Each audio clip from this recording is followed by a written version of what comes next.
Alstom n'a pas coopéré et un nouveau robot sur deux est chinois. La Chine, à l'époque, avait plus de kilomètres de TGV en Chine seule que dans le reste du monde. Et bien, quand il est venu en Chine, il était venu avec notamment le président d'Alstom, et Donald Alstom, que je connaissais bien, qui était un ami, était très intéressé par la Chine, parce qu'à l'époque, il n'y avait pas un seul kilomètre de TGV en Chine.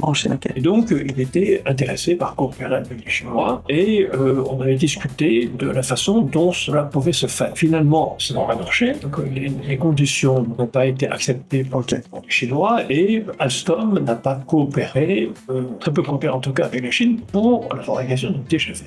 Donc on était en 2003. 20 ans après, en 2023, j'ai regardé la situation, et la Chine, à l'époque, avait plus de kilomètres de TGV en Chine seule que dans le reste du monde. Mais la Chine est un pays où le nombre de robots est absolument considérable. Je rappellerai simplement cette expression d'un connaisseur de l'Asie et de la Chine, et qui est l'ancien diplomate singapourien Kishore Momo, qu'on interviewait il y a à peu près 6 mois, début de l'année 2025, et qui disait « Actuellement dans le monde, un homme sur 6 est chinois, mais un robot sur 3 est chinois, et un nouveau robot sur 2 est chinois. »